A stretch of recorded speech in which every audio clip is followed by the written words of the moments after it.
So this is part C, or the third part of the diagnosis, world exclusive diagnosis of Fleet Street, coming to the viewer, whoever is viewing this, wherever they're viewing this, or live or watching it afterwards. This is Monday, the 14th of September 2020, and we are about to diagnose today's Daily Mail. And the line is typical. This is a Johnson line. This is a line designed to help Boris Johnson's kind of tottering, that is collapsing kind of authority, so-called.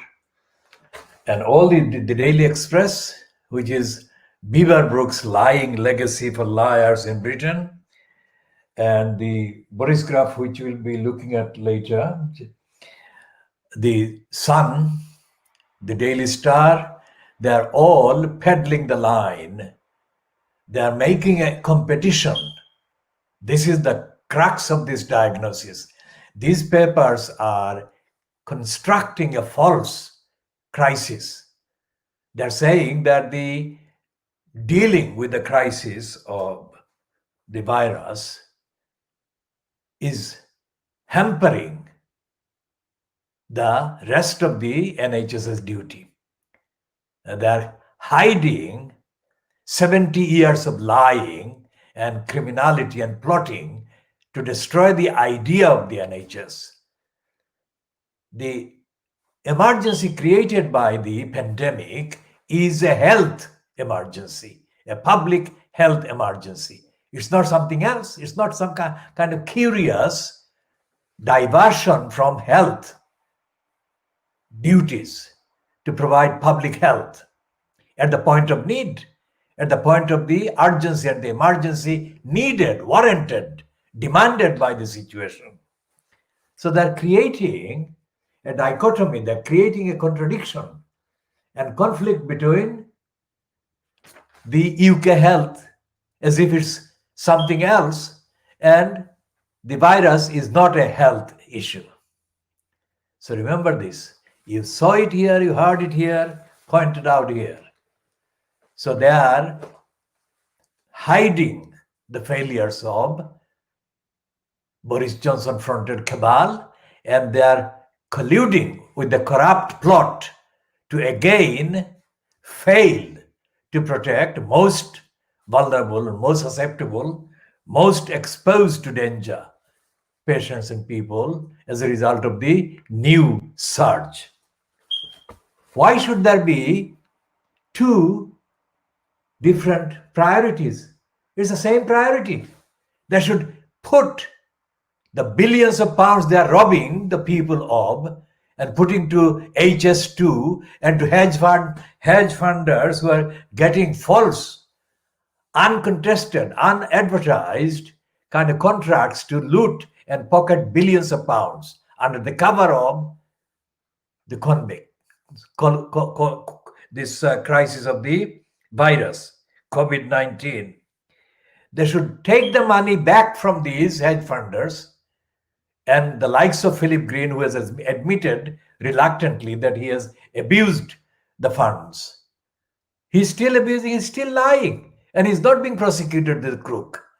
The multi-billionaire crook Philip Green is not being prosecuted, the thief. And instead, the poor people, the people in low income, are being penalized, and they're creating the crisis that can then be used to justify the deaths of other low income poor people and people from the African and Asian backgrounds. So is Keir Starmer awake, or is he still asleep? This is something that the Labour Party right across the board should condemn today, denounce, and expose as a sham, as another illegality, another criminality by the Boris Johnson front. One is that internationally he is breaking the law, contracts, and they are kind of diverting people's attention by saying that the EU, as the Express has said, Beaverbrook's corrupt, poisonous, liar outfit has said, that the EU should be accused of bad faith.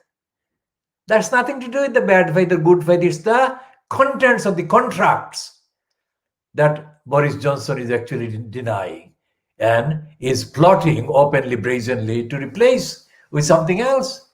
If you break contract, then that's it. You break contract, and your breach of contract is a serious issue in the context of capitalism and capitalist law.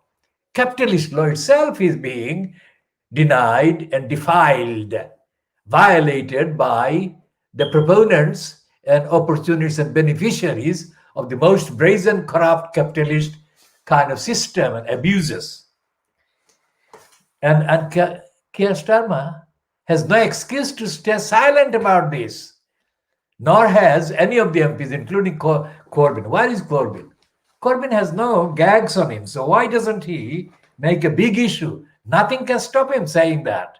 Nothing can stop any of the other so-called former Corbynites exposing the corruption of the Tories. Those who are sacked, like Rebecca Long Bailey, have no gag on them, so she should speak. And her speaking would put pressure on Keir Starmer. Doesn't she understand that? Or these people are so thick, so stupid, still so stupid. Johnson is sinking the country, the society, totally, right, left, and center. And the Labour Party is sitting idly by, and they're still kind of whispering with one another. These morons, wake up. Now, Preeti is saying, change laws so boat migrants can't claim asylum. Can you believe that? It's not like, it's only Boris Johnson who is breaking the law and changing the law and breaking the contract. It's Preeti Patel.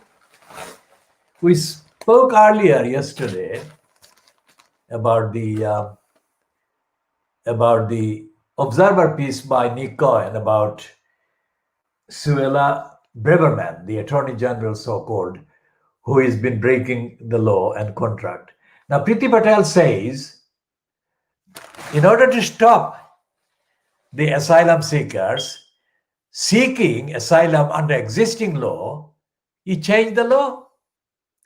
What she doesn't understand is that the UK remains signed up to 5 different types of protections, international law guarantees given to people like these asylum seekers, these migrants and the seekers of kind of refuge in this country, in Greece, in other countries. Although the Greeks are burning their kind of camps, still the Greeks are committing criminal acts, and that should be condemned.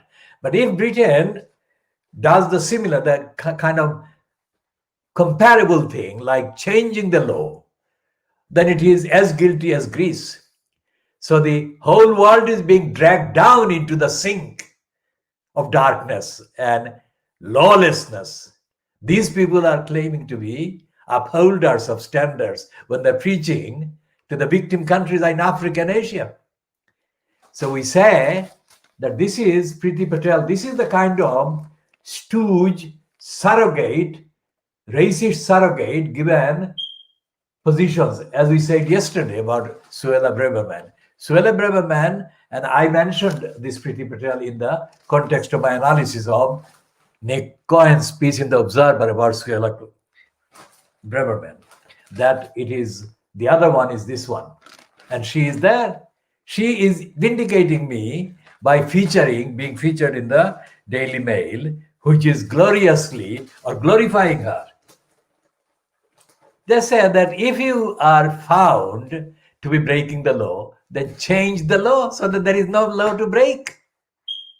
It's worse than Trump. It is worse than Trump. Trump says that if you change the figures, if you say that the number of the people affected by the virus is smaller than it is, then there is no problem. There is no virus, there is no threat. 200,000 Americans, I think, I have to check that number because I'm not looking at the number as I speak, but it is hundreds of thousands of Americans, many of them who must have voted for him fanatically, have died because of Trump lying. He admitted to Bob Woodward that he lied, he underestimated, he said, he minimized the gravity of this threat. Now, Trump is the swamp, and the swamp is the role model for the nastiest racists in this country, Nigel Farage and Boris Johnson. So, what is stopping the Labour Party opposition from speaking out? Most of the Labour MPs are not in Keir Starmer's so-called shadow cabinet. What is stopping them? Because as I said in an earlier broadcast, there is nothing that says what an MP should do and shouldn't do. I asked the House of Commons Information Library, and they said to me that there is nothing that says what the MP should do. It's like free for all. I mean, an MP can do whatever they like for the period between the elections. And the constituents are left at the mercy of the stupid, the corrupt, the lying, the dishonest, and the prejudiced MP. If these MPs want to be stupid and dishonest and corrupt and fraudulent and whatever, in between two elections, you can't do anything about them. So all the conclusions, all the investigations, and all the analysis of the contents of these people and the media leads to one question.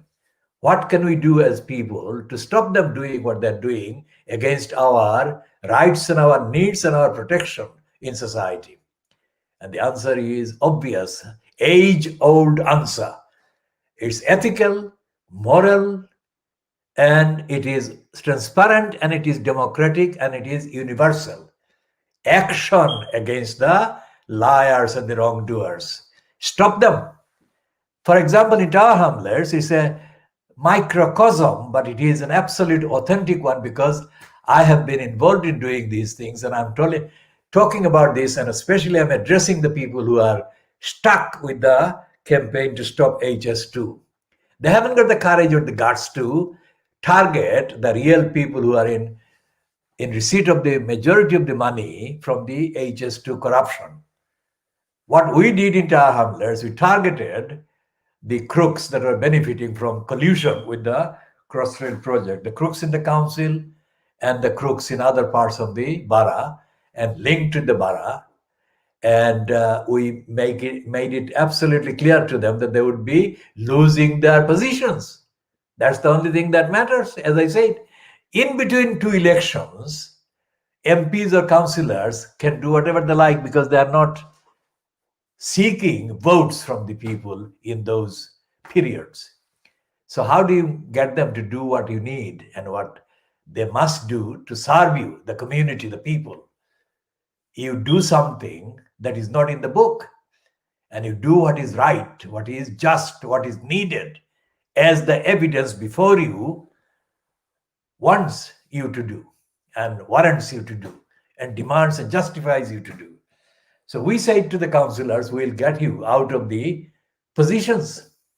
Now in 1990, I told Neil Kinnock, then leader so-called of the Labour Party, that if he didn't take action based on my complaints against the local Labour Party crooks in Tower Hamlets, then I would make sure that the 1990 council election would be lost by the Labour Party, which it did. And I did a campaign about 4 or 5 months, whatever the number of months that I had to do the campaign for. And it created such an atmosphere that the people were put off from voting for Labour, and they voted again for the crooks of the Lib Dems. And the Lib Dems stayed only as long as they could do until the next election. And the following election, I didn't have any campaign against the Labour Party. And I didn't want to have a campaign against the Labour Party because that was the one-off to teach the local Labour Party crooks and Neil Kinnock a lesson, which is on the record. I mean, the idea that if you plead with the MP or the councillor or the newspaper editor, so-called, or the media editor, so-called, they would listen to reason. They won't. It takes endless fight and battles and arguments overnight, over days, over weeks, months, and years to get them to do what the society needs, the community needs, and that is the only way. So the HS2 people who have been backed by hundreds of millions of pounds from local councils and other sources are wrong to assume that their MPs, local MPs, will do what they are telling them to do. They won't. The only thing to do is to dislodge these MPs from the positions and others in their position. If the local councillors are supportive of the corruption, that is HS2, then the campaigners should target those local councillors and local councils, local officers, which is what we did. And that has been the campaign strategy all along in every campaign that I have organized so far. And the idea is to put the evidence in front of the people who are making the wrong decisions, ask them to drop them or reverse the decisions. And if they don't, then target their careers. That's it. You make them unelectable. For example, in Tar Hamlets, we shall not name all the names, but in Tar Hamlets, we targeted a number of individuals and prevented them from even standing as candidates for election to parliament. And that is based on our assurances to them. If they cooperated with us, we would let them seek election and get elected. That is not our headache. If they get elected, that's fine. As long as they deliver to the community, that's fine. If they don't deliver, then that's not fine. Here is a note for Rushnara Ali. Rushnara Ali is a serial liar. And anyone who supports Rushnara Ali is a criminal committing a crime of complicity. We shall be doing a detailed series of examinations of Rushnara Ali and her criminality and her betrayal of the community and how she has been letting people down and how she has been part and parcel of the racist agenda in Tower Hamlets. Back to the question of the media today, the Priti Patel changing the law to boat migrants. So boat migrants cannot claim asylum. Now, Priti Patel is doing what many councillors in Tower Hamlets Council, and I refer to Rushnara Ali here, her predecessors in the kind of career boats, before she even became eligible, her predecessors as councillors who stood for the first time in significant numbers for election to Tower Hamlets Council in the name of the Bangladeshi community and on the basis of the demographic presence of the Bangladeshis in significant numbers in Tower Hamlets wards. That was in 1990, the very election that I made sure the Labour Party as a whole lost in Tower Hamlets. So those who got elected in 1990, they got elected on the back of 12 years of community mobilization and campaigns against racism in Tower Hamlets from 1978 onwards. Once they got elected, two of them said to a third former councillor now, who told me in front of a witness, the witness supports Lutfur Rahman, but that was not the point. I'm just making that as a footnote. A former Tower Hamlets councillor who belonged to the Lib Dems but had to leave due to various allegations, etc., etc. He confided into me in front of this other person and said that two of the now ex-councillors, both Bangladeshis, both male, from Tower Hamlets, who got in during that time, 1990 or thereabouts, or shortly after that, said to the white employees that they spoke to, whoever they spoke to, the names were not given to me, but that is what was said, that these two councillors said to the white officers that they thought made the decisions for the council in the name of the council or the influential, important decisions or policies they made. They said to the council personnel that 4 persons from the Bangladeshi community or the Tower Hamlets community should be boycotted, should be obstructed as a matter of rule, because these are people who are troublemakers. Top of the list, have a guess. That's me, yours sincerely, yours truly. And then there are 3 other people. One was the late Muhammad Junaid, and another was a person that I cannot give the exact name this minute, but there is the connection here is that the names given to the council employees were given on the basis of the potential of campaigning against council policies. So I was the first one on the list that should be boycotted because I caused the maximum problems for the council's wrong decision making. So one councillor is now no longer in the UK resident normally, but another one is. And if anyone watching this wants to know more or attempts to deny this information, I can say the source of the information to me was Abdul Rahim, Councillor Abdul Rahim, who said this in his house in the Brick Lane area or the Aldgate area when I was there to help somebody else. Now that is what I do. And that is what I've been doing for decades. I help people, and people stop me in the street to help them with things. And they think that I have got the solution to all the problems, which is absolutely true when it comes to others and the community. I have been obstructed even before 1990. I have to say, in fairness, I have been obstructed by the council's racists and criminals and liars on hundreds of occasions because of their corruption and criminality. Not only because somebody else had said to them that they should stop me or obstruct me or delay me or frustrate me. So this is the kind of mentality that Priti Patel is showing.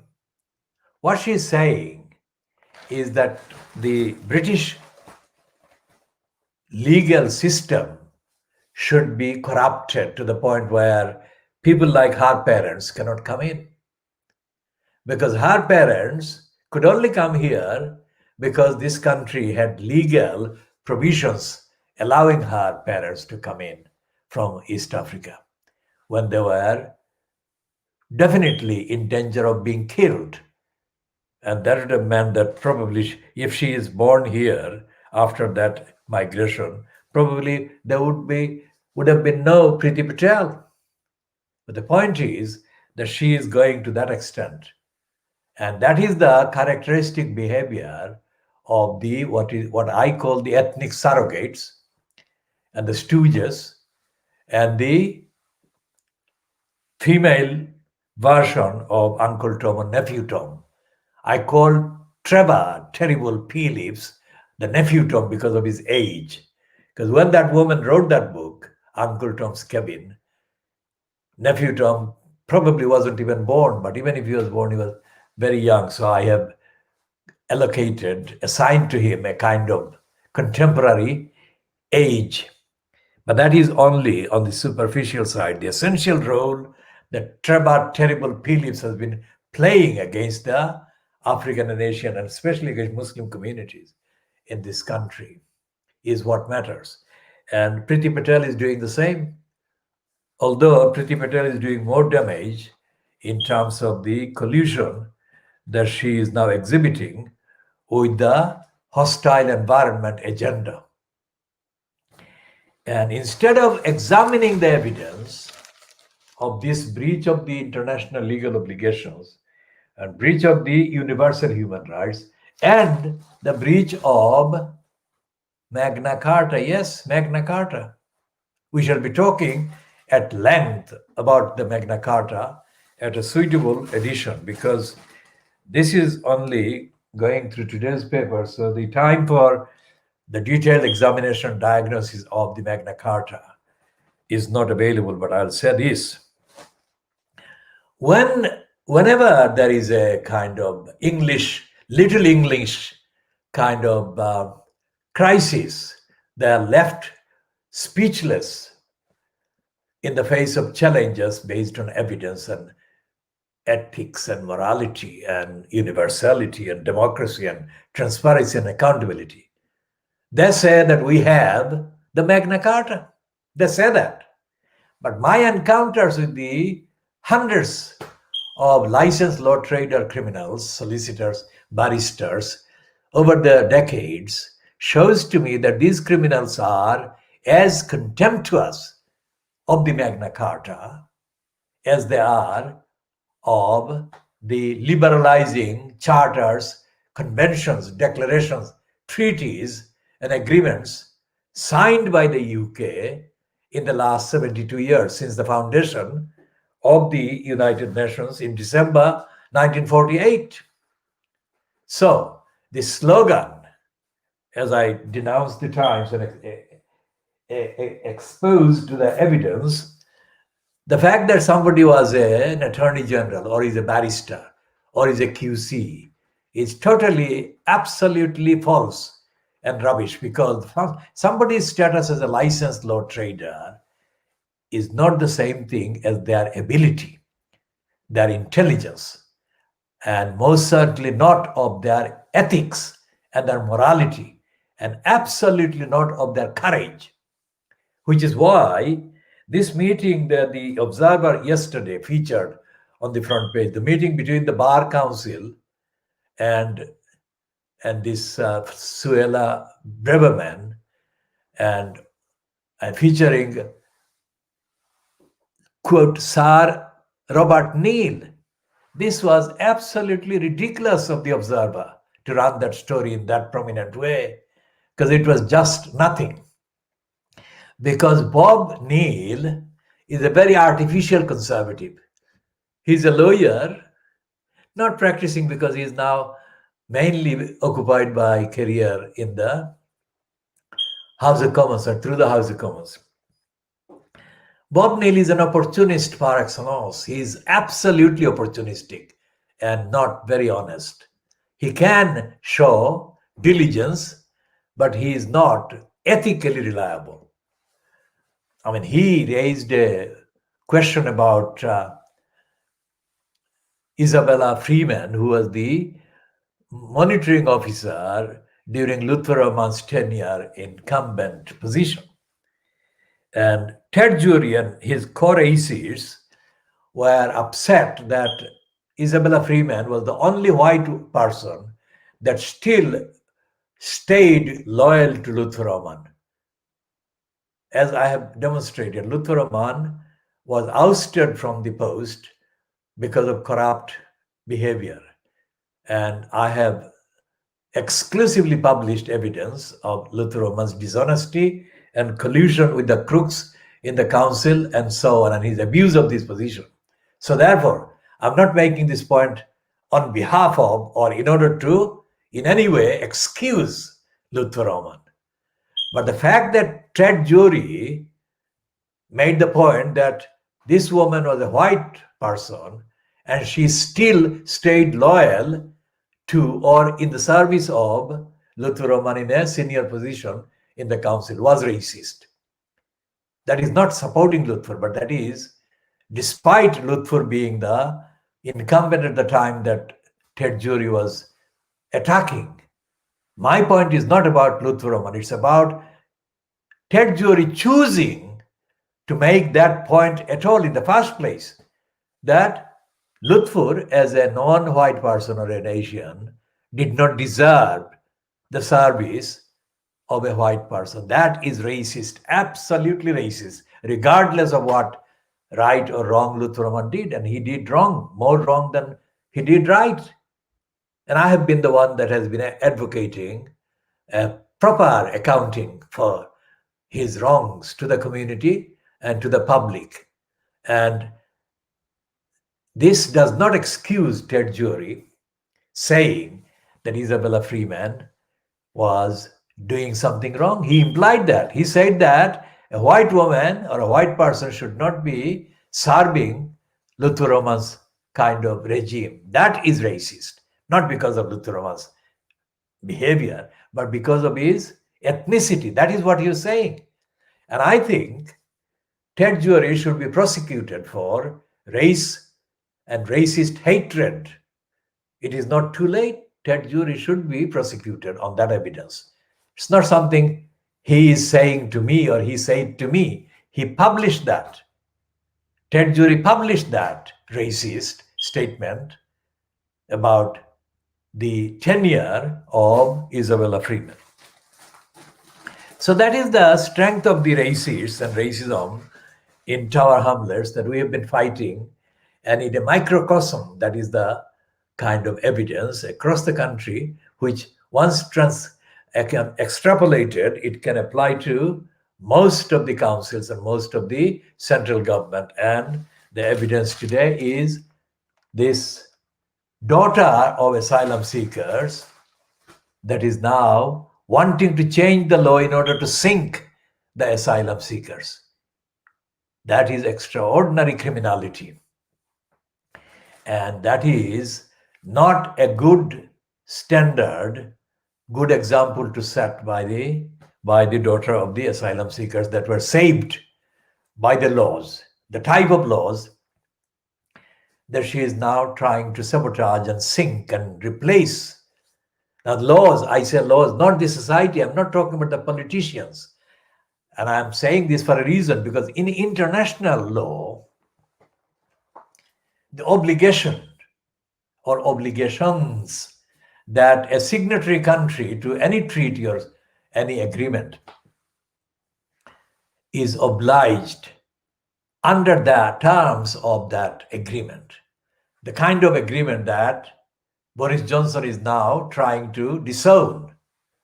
Now, the details I don't have to elaborate on because everyone knows about the mad, insane rush for that withdrawal agreement that Boris Johnson engaged in, and he passed it.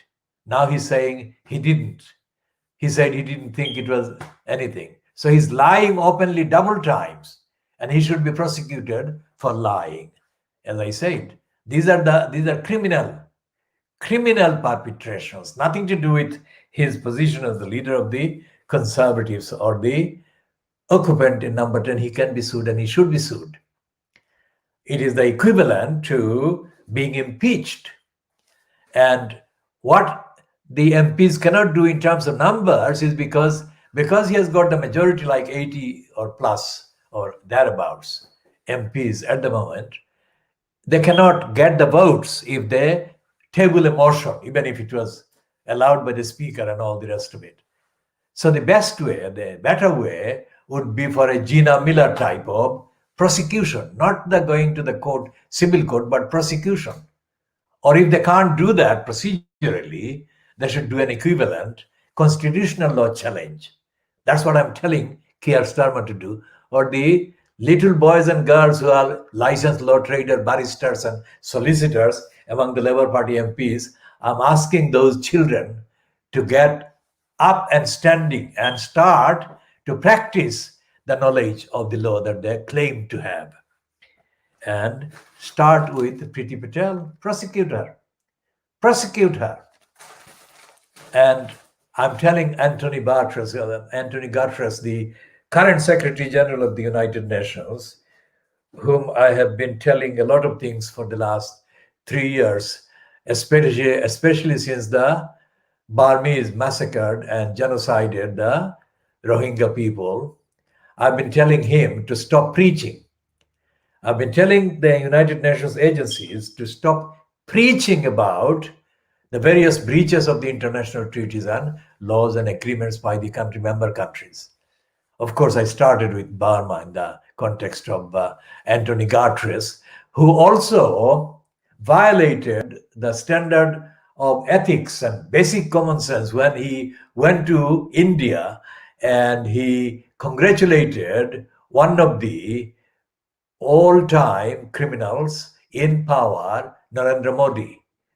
And he congratulated Modi before he actually went to another place where it had been hit by a disaster. He should have gone there instead of cozying up with Modi, but that's what Anthony Guterres did. So that is where Anthony Guterres' weakness lies. This is a populist man, and he fancies himself being in the kind of good books of the monsters and the dictators and the rest of it. And he has to stop preaching, and he has to stop flying the flag of the United Nations volunteers, the anniversary, and all the rest of it. He should actually publish instead the data, the evidence that the United Nations agencies already have, and are getting every day fed into the United Nations information system by many people, campaigners across the world, about the violations of the laws by the signatory countries. This is one of the things that I'm introducing here. The United Nations for 72 years has not been active, not active in the way that I'm asking it to be. And as I said yesterday, the three previous Secretary Generals were absolute dummies. Boutros Ghali was an embarrassment.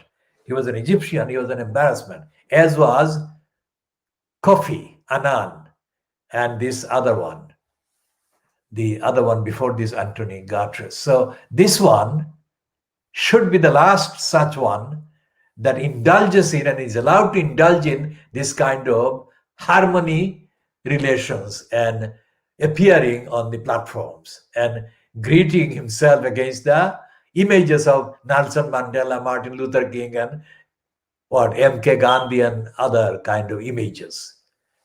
What the United Nations must be doing is to save people that are being killed every day. And you cannot save people by giving lectures. You can only begin to stop the process of massacres that are taking place across Asia and Africa by giving the latest details every day of the murders within each country and each territory. And you don't have to say that this head of state is guilty. You can just say this is what is happening. And if you say it round the clock, this will be something that will be the first time people will be seeing it. And then you can say other things like this goes contrary to that agreement on that date, on those agreements, on that charter, or those conventions, all those things. And the United Nations, as I've been saying, should be open, made open to campaigners. I've been campaigning for various changes through the United Nations now since the 1991 cyclone that hit Bangladesh, southern Bangladesh. And I have been in touch with the United Nations, and I've been telling them things, including some of the things they have listened to, but they have not made it widely known, and they have not actually announced the contacts that they have had with me and the contributions from me.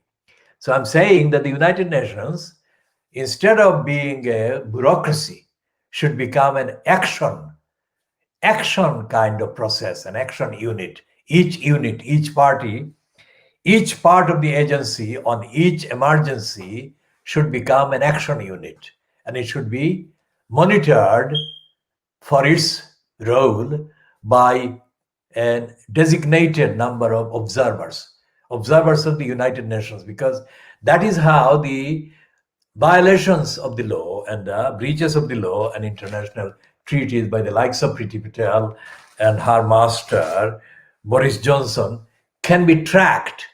And then if you have to track that first, and then you have to take steps to reverse it and to bring an end to this.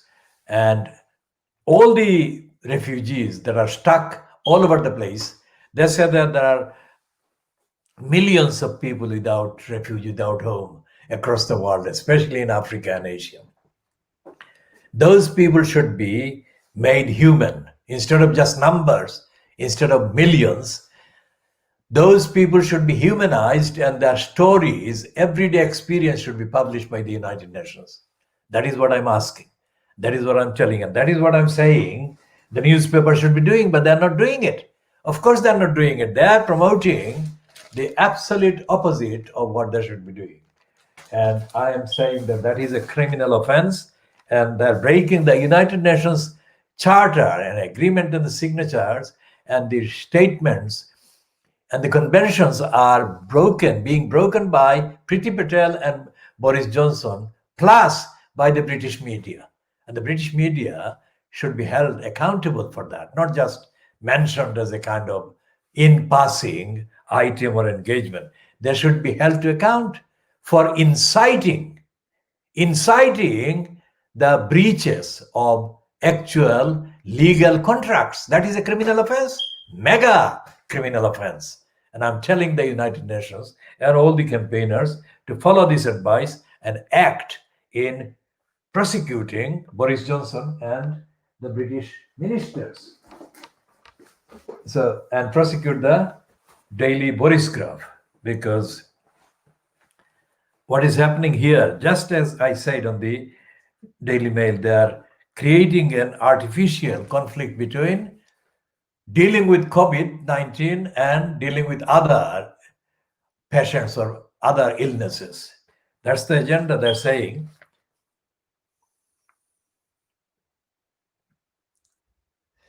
So they're creating this as a conflict so that they can undermine the importance that should be given to dealing with the COVID-19. And they have suddenly discovered this is a completely dishonest kind of revelation by the Boris Graph. This is being pushed by the need for Donald Trump to have a go at the Chinese election time. He can't have a go at his masters, they are controlling from somewhere else, but he can have a go at the Chinese. So that is the line that is coming from Washington, not from Peking. So the Chinese firm has filed some 40,000 Britons. Is that a news? Britain is the country in the world that has the highest frequency and occurrence and incidence of filming ordinary members of public in the street and public places. That's the case. That is the truth. So those are files as well, aren't they? And British people are not allowed access to information about ourselves. And that is despite the fact that there exists an information commissioner that is as corrupt as you can imagine. That is despite the fact that there exists a local government ombudsman that is corrupt and lazy and stupid and supine as can be found. So what's the point? What's the difference between the Chinese firm having files on 40,000 Britons and the British authorities and agencies having files on millions of people in this country and who are obstructed, denied access to information about ourselves that are collected and kept and processed. So that is the sickness of the Boris Graph. It is lying, and it should not be allowed to lie under cover of being concerned about a foreign country having access to our personal individual files.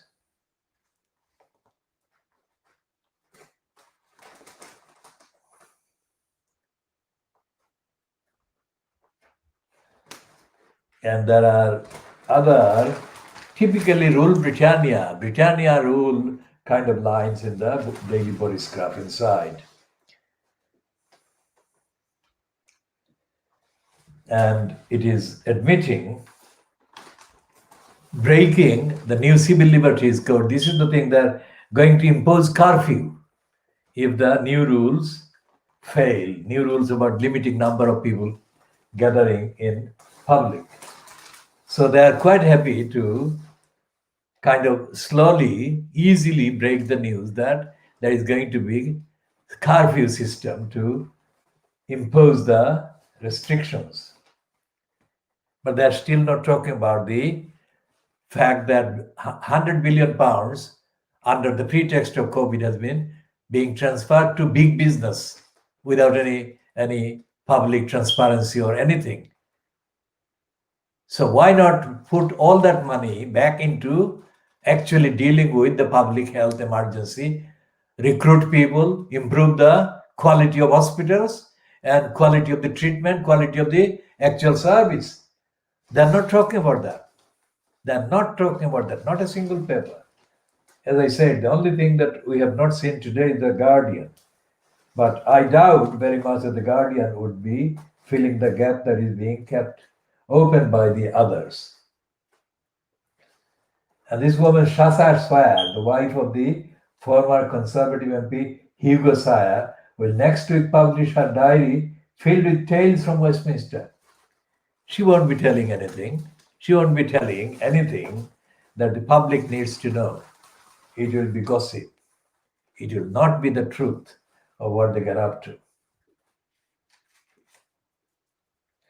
And there is a 40,000 strong list of who's who in Britain on leaked Chinese database. And I've got some details in there. And there is a piece by Bob Seeley, who says that the UK is years behind Western allies on battling Beijing's global surveillance. Well, that is not surprising. Not about Beijing, but that the UK is years behind. That is what I call the pandemonium. The virus in February shocked this country's establishment with the amount of demand that suddenly appeared for resources to cope with the need for treatment and care. And Britain failed, and it let any number of people, under any excuse, lose their lives. That is what happened. And that is comparable to what the commentator Seeley is saying about China's intelligence and spying capacity.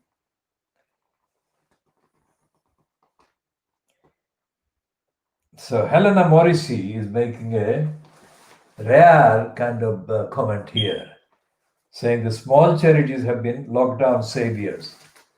And the big name charities that I have said are part of the problem of the state, which they spy for and which they support and which supports them. They are not actually serving the cause or causes that they exist for, or in the name of, or get the billions of pounds in the public sort of grants and things from the government and the state and through the state.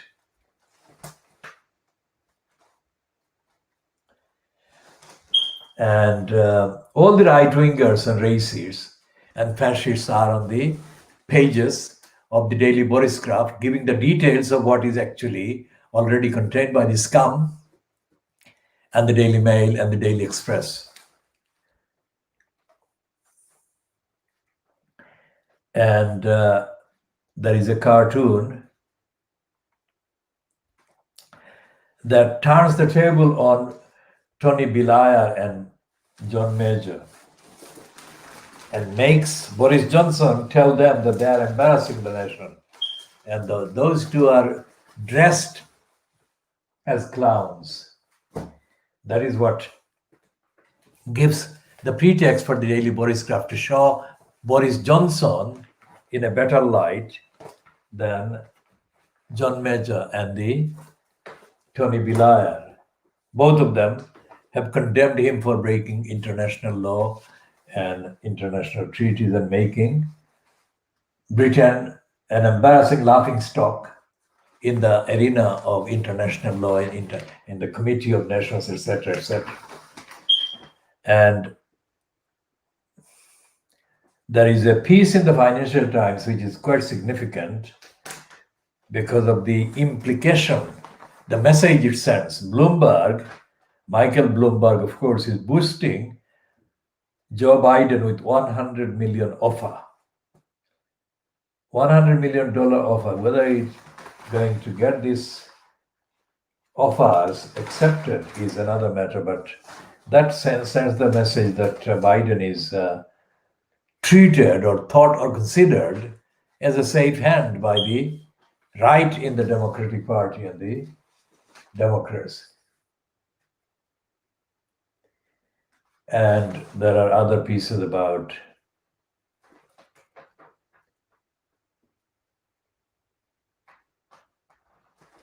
there is a piece about the funding of the campaign Extinction Rebellion. And this is and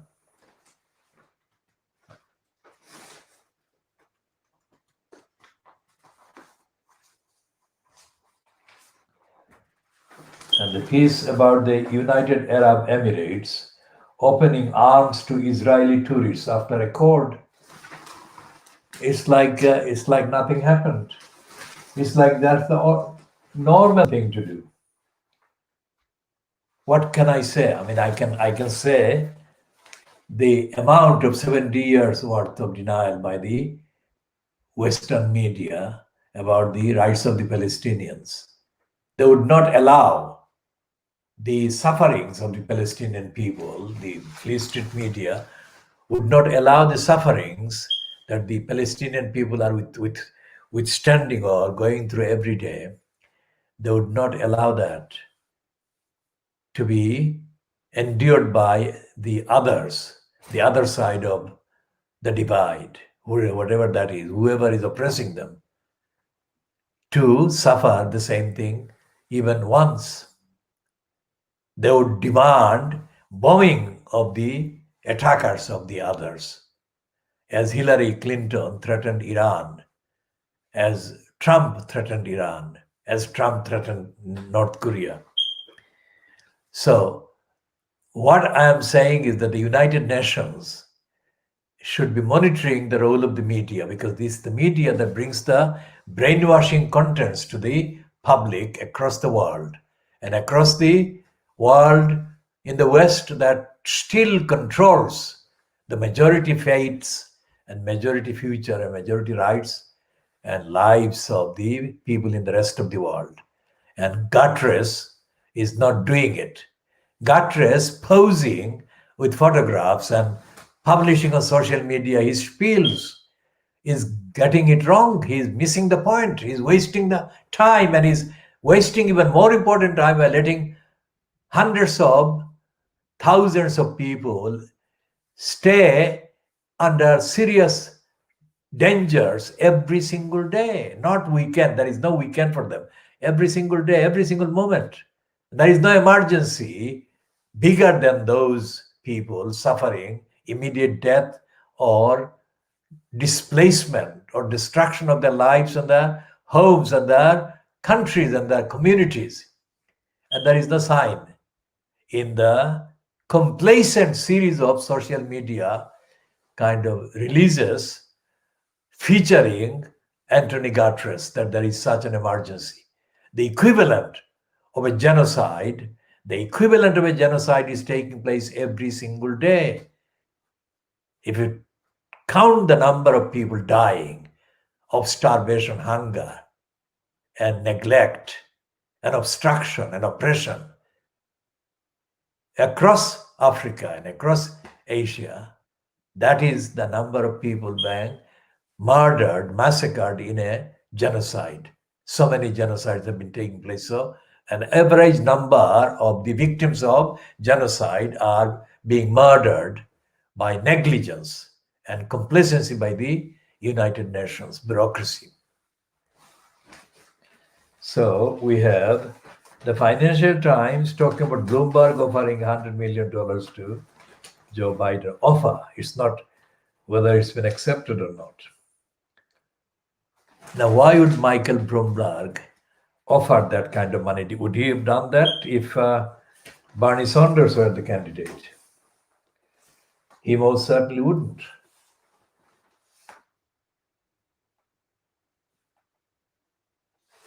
And there is a big, soppy obituary for Terence Conran in the Financial Times. And they're also saying, repeating the lie, that Terence Conran redesigned British lives. He most certainly didn't. He didn't redesign anything to do with the people in poverty, people obstructed by racism, people obstructed by the court system, people obstructed in unknown, unreported, unchronicled accounts of sufferings across this country.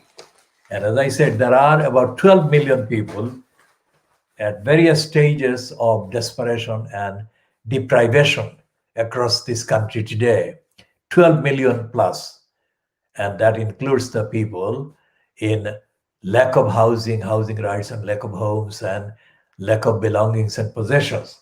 And none of the Financial Times or the Boris Graph or the other papers is bothered about any of that. And there we shall be calling an end to this particular part of this diagnosis, which is at 11:02 GMT on Monday, the 14th of September 2020.